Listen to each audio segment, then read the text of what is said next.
Hello guys and welcome back to this new video. So in today's video we'll talk about what is going on with BTC. So basically here, what are we expecting? So don't get too scared about these arrows, this is just an explanation, but basically we are getting a pullback that I think is pretty normal after this whole big run up.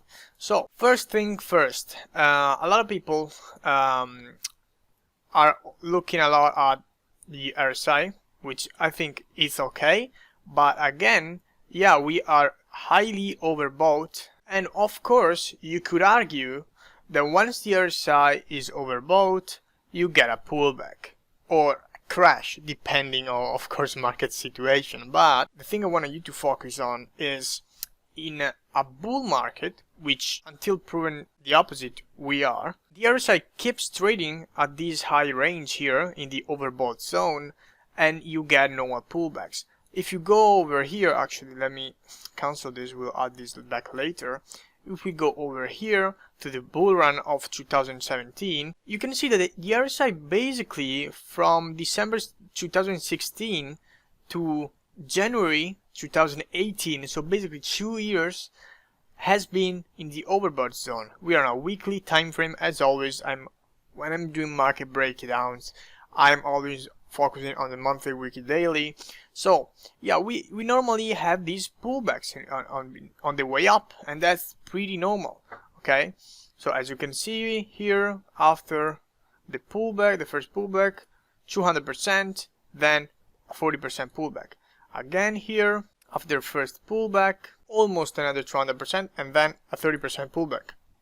And then the rest is history. You already know it, but until proven otherwise, when you're in a bull market, the RSI is always in the overbought zone, and of course you get pullbacks on the way up, because it's pretty normal. That's what happens in a healthy markets. So now that we have discussed about the RSI, we can actually talk about possible range where the price may bounce back up. I personally think if you go to the 4 hour, okay, or actually if you go to 1 hour, you can see better. We have seen the price dropping to a low of 70,605, and here bulls bought it all back up. So we can actually add this line here. We can make it, just for visual purpose, we can make it green, at least on the 1 hour 4 hour time frame. This is a great support level. Yeah, we actually have seen the 4 hour candle closure above this level, so we can actually say that this, at least for now, is a possible support level. In the last video I uploaded this, I think a week ago or something, yeah, 10 days ago. We actually discussed about this level. If broken to the upside, we could have seen that push towards 17k, which we did.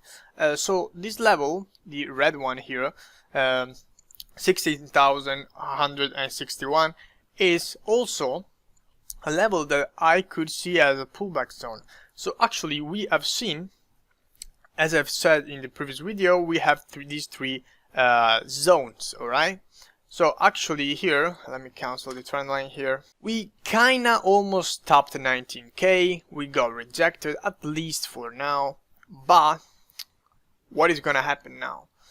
So if the pullbacks continue and that support level, the green line here, gets broken to the downside, so if 17,605 gets broken to the downside, I could see a possible pullback in this range. Let me go on the Binance chart. I also already done everything, so I could see the pullback going from 17,176 up to actually the level we discussed about in the previous video.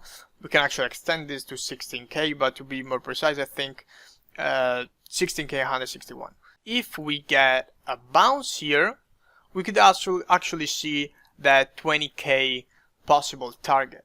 But of course, if this level gets broken, okay, to the downside, we actually have these more support here, but a final touch towards 14k, I wouldn't put this off the table. It's also there. So I'm pretty confident we could have the bounce here. Okay, if this doesn't happen, we have the 15k and 14k. If we want to talk about probabilities, we have a higher probability of retracing here than here.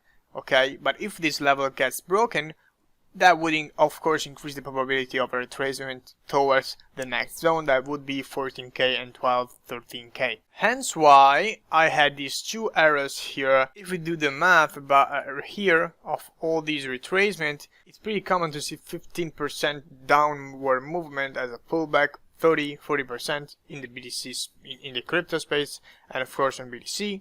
So a retracement to the first zone would be approximately 15%, and a retracement to the next zone would be approximately a 30%. But of course, it's also important to say, go watch the lesson about CME futures, it's on the channel. We have the CME futures that on Friday closed at 18,685. So also, if the price today closes below 18,685, we will have a gap that eventually, as a fulfilling prophecy, you already know it, we will probably fill on the way up. Another thing to mention that would increase the possibility of a pullback, if we add here the funding and we go on a daily, we can see that a lot of people were longing, okay, here before this kind of pullback. That actually this one was like a pretty big one. I mean, was still a almost 20% dump, and then a lot of people here on this whole way up, okay, on this whole way up till actually at around 16k they shorted BTC, and now people are back here along it. So also here is a thing to take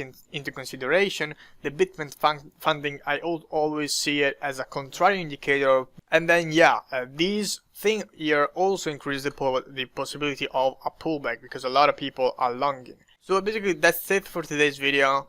We could have the pullback to this first zone, if broken to the next zone, but to summarize, we also have the CME gap. So of course I will update you guys on the Telegram, link down below. It's free on Monday, tomorrow basically. We just need to wait and see how the weekly candle closes.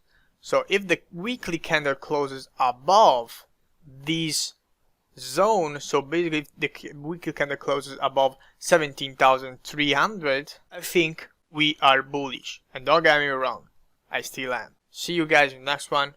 Peace out.